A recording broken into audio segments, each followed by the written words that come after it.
Most travelers walk Dubrovnik's walls at 10 a.m. and spend the next 2 hours fighting cruise ship crowds. Show up earlier at Ploče Gate instead, and you've got morning sun on the rooftops with a fraction of the foot traffic. That's just the opening move. This guide shows you when to actually be at the walls, what meals really cost, and the one-day trip across the border that makes Dubrovnik feel less like a theme park. Day 1. Walls, wars, and the right gate at the right time. If you are looking for full logistics on transit, money, where to stay, and seasonality, those will be at the end of the video, with chapters below if you want to skip there. But right now, the first day starts with the main event, walking the famous medieval city walls that encircle the old town. Be at the ticket booth by 8 a.m. Cruise ships dock at Gruž port between 7 and 8, but those passengers don't reach the old town until 9. That 60-minute window is yours. Skip the western Ploče Gate entrance, which is a massive bottleneck, and head over to the Ploče Gate on the east side instead. It's the same ticket, much shorter line, and a better starting point for the counterclockwise loop the city makes you walk anyway. Starting east also keeps the sun behind you for cleaner rooftop photos. Buy the one-day Dubrovnik Pass, which is the same price as the standalone ticket, but includes Fort Lovrijenac, 4 museums, and 24-hour bus access. The full loop takes about 2 hours, depending on photo stops. Insider tip: starting in 2026, the city will require advance reservations for specific time slots to manage crowds, so be sure to book your spot ahead of time using the link in the description. 2 hours later, after you descend from the walls, you'll spill into the heart of the Old Town. Its main artery is Stradun, also called Plaza, the gleaming limestone street running from Ploče Gate to Lucia Square. Most people walk at once and assume that's the city. At the western end sits the large Onofrio's fountain built in 1438. 16 carved stone masks dispense potable spring water piped in from the Ombla River 12 kilometers away. Refill your bottle here, since bottled water at nearby cafes isn't cheap. Across from the fountain, the Franciscan Monastery houses one of the oldest continuously operating pharmacies in Europe, dating back to 1317. Rosewater cream made from a centuries-old monastic recipe is still sold here. Whether that's worth it depends on how you feel about skincare with a 700-year backstory.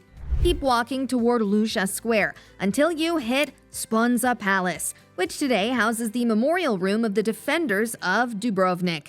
You won't see this next stop on many social media feeds, but it's a quiet, somber room lined with portraits of soldiers and civilians killed during the 1991 to 1992 siege, when the Yugoslav army shelled this UNESCO city for 7 months. Entry is free, and it deserves 10 minutes of your morning. The fortifications you just walked got hit by over 600 shells during that siege. Don't stop for lunch on Stradun or Prijeko Street, as both are traps engineered for the cruise ship crowd. Instead, slip into a nearby side alley to find Lucin Canton, 4 Dalmatian small plates. You are here to order the pashtitzada, a slow-cooked beef stew braised in wine and prunes that's served over homemade gnocchi. Mount Surge rises 412 meters directly behind the city, and the view from the top is the only one that puts it all in context. The Dubrovnik cable car runs round-trip, and it's expensive for a 4-minute ride. The free Way of the Cross trail takes 60 to 90 minutes, but it's exposed limestone without shade, brutal in July. Most travelers hike one direction and take the cable car the other. At the top, Restaurant Panorama has the kind of view you'd expect at premium pricing. The insider route is grabbing burek from a bakery beforehand and eating near Fort Imperial, which houses the Homeland War Museum and gives you the same view for free. Insider tip: the cable car runs until 30 to 60 minutes after sunset, depending on the season.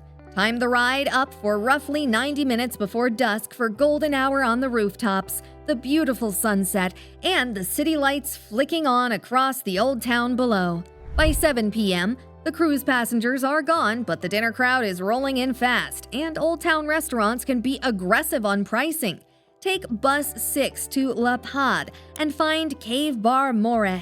The bar is built inside a limestone cave the developers found while excavating a hotel foundation. with illuminated stalactites overhead and a terrace hanging directly over the Adriatic. Cocktails are not cheap, but you're paying for the drink and the geological situation. Enjoy the view and rest your legs, because tomorrow we're escaping the mainland for an abandoned island and eating a traditional slow-cooked dinner that you need to book today. Speaking of booking things, do yourself a favor and put the pen down. We've put this Dubrovnik itinerary, plus all the necessary reservation links, into a free companion cheat guide for you. Just scan the QR code on screen or head over to itineraryinsiders.com to grab it. And if this itinerary is making your trip planning easier, hitting that subscribe button is the best way to let us know. Day 2, Lokrum, beaches, and the slow-cooked dinner you have to book yesterday. Your second day is the recovery day. Today is water, forest, and a dinner that requires 24 hours of advanced planning to happen. Kick things off by heading down to the Old Town Port around 9 a.m. Ferries to Lokrum depart every 20 to 30 minutes in the summer, and your round-trip ticket covers both the boat ride and the mandatory nature reserve fee. If you grabbed that 3-day Dubrovnik Pass, show it at the kiosk for 20% off. Lokrum sits 600 meters offshore, fully forested, fully pedestrianized, and completely uninhabited. Unless you count the peacocks, imported by an Austrian archduke in the 19th century, and now strutting around the ruins like they own the place. 3 sites on the island are worth your time. The Dead Sea is a small, high-salinity lake at the southern end, connected to the ocean through underwater caves. It's easier swimming than the open Adriatic, and you'll float effortlessly. The western coastline of Ploče Bay features flat limestone platforms with steel ladders descending into clear, deep water. From there, head to the island's center, Lokrum, doubled as Karth in Game of Thrones. At the Benedictine Monastery ruins, you can find a free Iron Throne replica. Insider tip: the last return ferry leaves between 6 and 7 p.m., depending on the season, so snap a photo of the timetable as soon as you step off the boat. Missing it means getting stranded overnight in a protected nature reserve and paying for a private water taxi rescue at extortionate prices. Whenever you decide to catch the ferry back to the mainland, the rest of your afternoon is for swimming. Banje Beach is the famous one, a pebble shore directly outside Ploče Gate, with Lokrum framed in the background. The problem with it is that it's packed by 10 a.m., and private sunbeds run 40 to 60 euros per pair, 80 to 100 euros for front row, which is absurd for the right to lie down. A smarter move is Sveti, Jakov, 20 minutes east on foot. It sits in a quiet cove under the Church of St. Jakov, accessible by 160 stone steps that act as natural crowd control. It's the exact same views of the Old Town and Lokrum, but the sunbeds are 30 to 40% cheaper, and you'll share the cove with a fraction of the people. For dinner tonight, the traditional Dalmatian move is Peka, where meat is buried under hot embers in a sealed iron lid for hours. It's incredibly tender, smoky, and justifies the effort.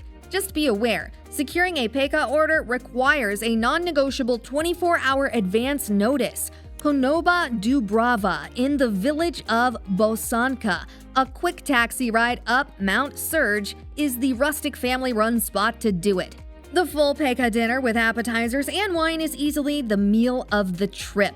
The best part is, you don't even need to call. You can easily book your table and pre-order your specific meats directly through their online reservation system today. If you missed the window for Peka, don't stress. Lucin Canton is a fantastic in-town backup, assuming you didn't already hit it for lunch yesterday. Or if you want to go all out, book a table at Restaurant 360 Degrees for a Michelin-starred farewell dinner overlooking the Old Port. Either way, remember the golden rule: avoid eating on Stradun and Prijeko Street. Catch some sleep tonight, because tomorrow we are leaving Croatia for a day trip that completely shifts the vibe of this itinerary. Day 3, Mostar, an international border and the best meal of your trip for 15 euros.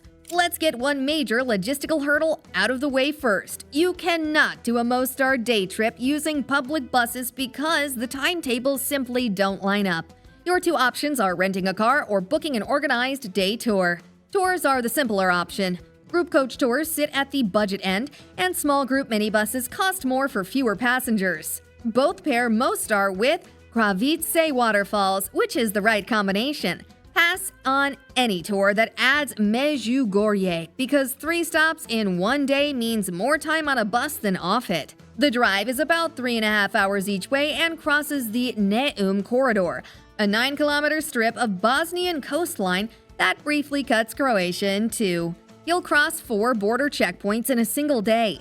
Bring your passport. US, UK, Canadian, and Australian citizens don't need visas, but summer border lines can swallow an hour. When you arrive, you'll notice Mostar revolves around one landmark, the Stari Most, the old bridge commissioned by Ottoman Sultan Süleyman. It was completed in 1566 and stood for exactly 427 years. Then, in November 1993, during the Croat-Bosniak War, artillery shelled it directly into the river. The structure you walk on today was finished in 2004 and used Hungarian army divers to pull the original stones out of the riverbed. Crowds funnel onto the bridge itself, but the postcard view of Stari Most isn't from there. It's from the minaret of the Kosi Mehmed Pasha Mosque, a 2-minute walk north. This mosque was originally built in 1617, and much like the main bridge, it was destroyed during the war and beautifully rebuilt. 99 narrow stone steps inside the minaret secure you the unobstructed shot from above with the emerald Neretva curving beneath it. Insider tip: the minaret stairwell is tight, basically one way, so you wait at the bottom while people coming down clear out. Going before 11 a.m. or after 4 p.m. means you avoid the tour group queues. The mosque courtyard itself is free if you just want the riverside view from ground level without the climb. Step a few blocks from the landmark and the bullet holes are still there. Its reconstruction was the famous postcard, but the unfinished business is the rest of the city. And that's the part most tourists never look at. The Old Bridge Museum covers the destruction and rebuild in detail. An easy walk west of Stari Most, you'll find Kriva Chuprija, or the Crooked Bridge. It's a smaller, single-arch Ottoman bridge that was built in 1558 as a scale prototype to test the engineering for Stari Most. The bridge is also a 27-meter platform for one of the world's oldest extreme sports, the Mostari. A local diving club active since the 1660s gathers at the apex and collects tips from the crowd. The cliff dive doesn't happen on a schedule. Once the tip jar fills past their threshold, one of them makes the jump, hitting the Neretva River at 80 kilometers per hour. If you want to witness one, contribute. Otherwise, you'll wait an hour while the jar fills. Lunch is where you'll see the biggest price drop of the entire trip. The second you cross the border into Bosnia, prices practically collapse. Head to the Kuyunjiluk Bazaar, the cobblestone Ottoman-era market named after the coppersmiths who once worked here. Eat at Tima Irma or Shadrvan. Order cevapi, grilled minced meat, sausages, and pillowy somun bread, and a side of burek. A platter that would run 40 euros in Dubrovnik, but drops to a fraction of that here. While the official currency is the convertible mark, don't bother hitting an exchange desk. Euros are gladly accepted everywhere you'll be going. Once you're full of meat and ready to cool off, the tour starts heading back and stops at Kravice Waterfalls, a 25-meter horseshoe of cascades into a swimmable turquoise pool surrounded by fig trees. It's a 10-minute walk down from the parking lot, plus another 10 to climb back. In late summer, when temperatures hit 40 degrees Celsius, this is less of a sightseeing stop and more of a survival mechanism. Bring water shoes, the bottom is all river rock, and the best move is to swim under the falls. By 7 or 8 p.m., you'll be in Dubrovnik and ready to be off your feet. Keep your final dinner simple and grab whatever is closest to your hotel. Afterward, if you still have energy left, you can always head back to Cave Bar More for a nightcap. Logistics, money, and timing. Let's talk about getting into the city and where to sleep. Dubrovnik Airport sits 22 kilometers out, and ordering an Uber is an expensive reflex.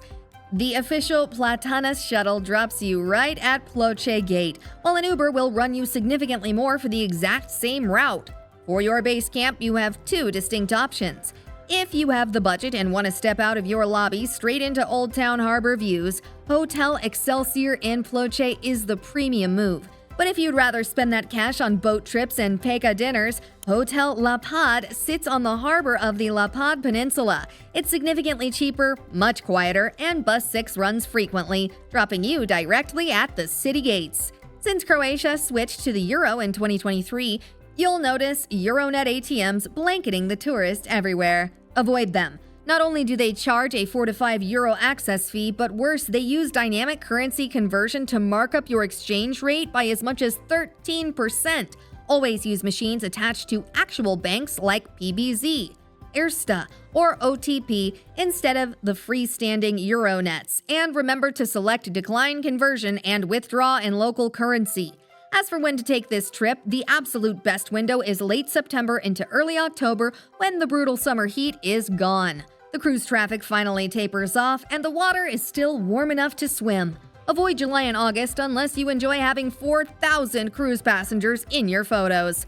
Finally, a quick trip for getting around. Bus ticket markups are intentional. Save yourself a few euros by always buying your tickets at a street kiosk rather than directly from the driver. 3 perfect days. You drank from a 600-year-old fountain, sat on the Iron Throne, and ate the best cevapi of your life for less than a glass of Croatian wine. You did Dubrovnik the way it really works, not the way the cruise ships want you to. If you're extending your travels up the coast, check out our Bosnia itinerary linked below and pick up exactly where this one ends. Thanks for planning with us, and we'll see you in the next one.